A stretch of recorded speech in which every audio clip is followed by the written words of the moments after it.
tout ça a été partagé. Cette année a fait 2003 aujourd'hui à cause de mes analyses, oui, à cause de mes analyses hier. Son compte, oui, Oui. Tu as vu les commentaires sur la dernière vidéo qu'on a postée sur notre page YouTube là. Il y a un gars qui dit oh, montre-nous des exemples si tu es capable de faire du trading. Par exemple, prendre des positions journalières et expliquer un peu ta stratégie. Tu vois. Ah bon? Ouais. Mais lui, là, il n'a rien compris. Il n'a rien compris d'abord. Attends, viens ici, je te remontre. Ici, c'est notre groupe qu'on partage les analyses et tout ce qu'on fait. Chasseur du pouvoir va faire partie des paires qu'on va choisir dans la semaine parce que tout simplement, il est venu dans une zone très intéressante et ça, c'est clair qu'il va partir à la hausse. Ça, je vous le garantis à 100% même. Chasseur du pouvoir, c'est le seul paire actuellement que je peux te garantir à 100% qu'il va partir à la hausse. Parce que normalement, il ne devrait pas faire ce tracement-là. Ça, c'est pas normal. Le fait qu'il a fait ce tracement-là, c'est pas normal parce que ici, c'est une zone sécurisée et on avait constaté qu'il y avait une forte position achat à ce niveau-là. Donc, 90% des cas, le prix devrait faire un tracement ici à ce niveau-là et continuer sa hausse. Mais le moment où il a fait tout ce mouvement-là, c'est parce que tout simplement, il a fait ce qu'on appelle une chasse stop loss incroyable. Même les traders qui traitent le côté économique, il y a beaucoup de personnes qui ont pris stop loss ici à ce niveau-là. Donc, ici à ce niveau-là, les traders vont dire que maintenant, ça ne sera pas intéressant qu'il fasse d'autres investissements. Donc, tout ce qu'il a fait, d'ici 3 jours, d'ici lundi, mardi, mercredi, faire ça comme ça, partir à la hausse et dépasser ce high-là. Donc, si vous pouvez chercher des setups de buy sur CHF du Kuwait, ça sera très intéressant. Alors, comme tu viens de le voir, c'était un live qui a été fait hier soir, c'est-à-dire le dimanche soir, avec notre communauté sur Telegram. Chaque dimanche soir, on fait des lives sur Telegram pour donner la direction de certains devises, les paires qu'on doit trader dans la semaine. Et parmi les paires qu'on a choisi, il y avait CHF JPY.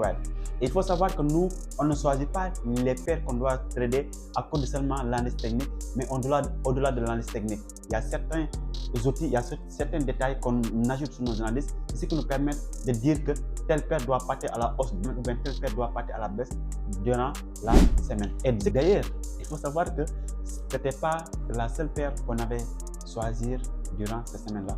Donc, viens, je vais vous expliquer les autres paires aussi qu'on a pu choisir.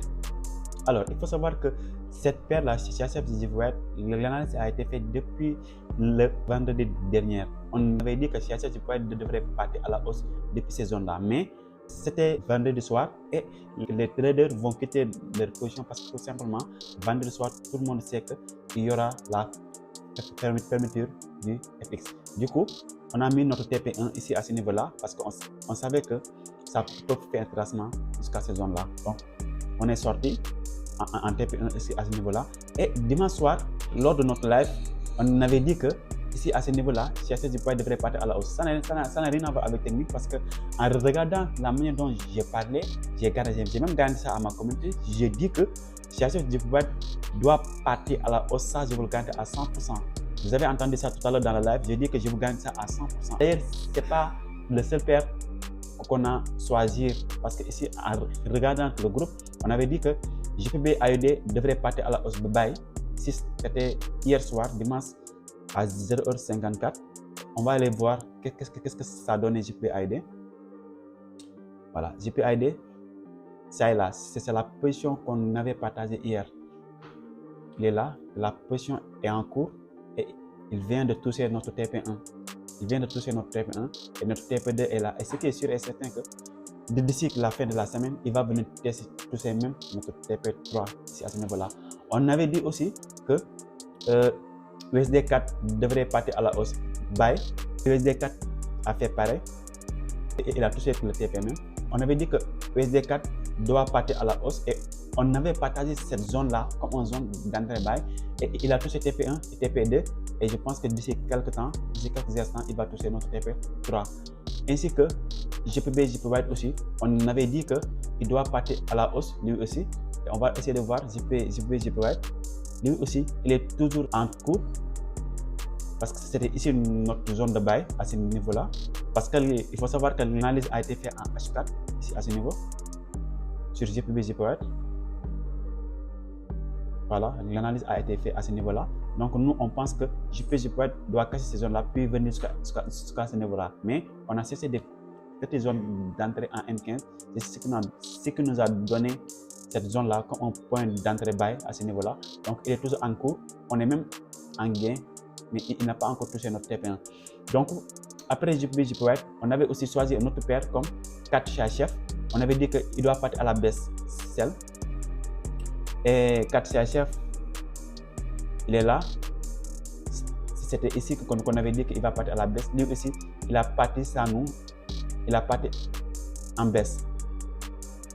Après 4 CHF, on a aussi NZD CHF qu'on avait dit qu'il va partir à la baisse. Donc NZD CHF aussi, il a bel et bien réagi sur la zone. Il est là. On avait dit que NZD CHF va partir à la baisse jusqu'à ce niveau-là. Donc ça, c'était hier, lors du live. On avait dit que NZD CHF doit partir à ce niveau-là. Donc tout ce qu'on voit maintenant, c'est que NZD CHF part en baisse. Après NZD CHF, il y a aussi Euro USD qui a bel et bien réagi sur notre zone qu'on a partagée hier dans notre groupe, qui est là. Euro USD, qui est parti en baisse depuis ici, à ce niveau-là. Il a même, je pense que ça reste quelques pips avant qu'il touche notre TP. Donc tous les paires qu'on avait choisi, il y a CHF aussi que je vous ai expliqué tout à l'heure lors du live. Il y a USD CHF aussi, la même chose. Lui aussi, je pense qu'il a touché notre TP. Voilà. Il y a USD CHF qui est en cours, lui, il est toujours en cours de route vers notre TP.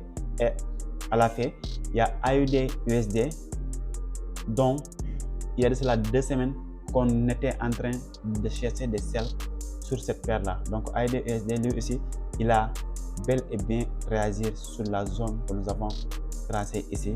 Et il a fait tout ce mouvement-là.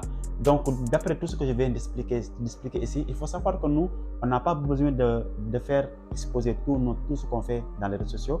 Mais pour ceux qui viennent ici à GMI, à Global Market Investment, ils vont rendre compte que nous, on fait des choses différentes avec les autres. Parce que nous on combine l'analyse technique, l'analyse fondamentale, ainsi que d'autres astuces qu'on ne peut pas dévoiler publiquement. Donc, si vous avez besoin des conseils ou bien des infos concernant le trading, il faut venir ici à GMI. On va parler tête à tête. Si vous voyez, nous, on n'a pas l'habitude d'exposer nos résultats sur les réseaux sociaux. C'est parce que tout simplement, on ne veut pas influencer les traders débutants à croire que le trading c'est facile. Parce que ce qu'on fait là, c'est pas facile. On veut que, en étant un trader débutant, tu te concentres sur l'évolution de ton parcours peut-être avant d'arriver à ce niveau-là. Mais si on expose nos résultats H24, ça peut créer des confusions totales aux traders débutants. Si une fois vous avez besoin de savoir beaucoup plus de ce qu'on fait, nous vous invitons ici, Global Market Investment. Une fois ici, nous allons partager avec vous toutes les informations, tous les détails, tous les outils qu'on utilise nous. Si on fait cette vidéo-là, c'était juste pour vous faire savoir que nous on travaille, on fait du trading, on fait de l'argent. Et c'est ce qui est plus important, mais pas essayer d'impressionner qui que ce soit.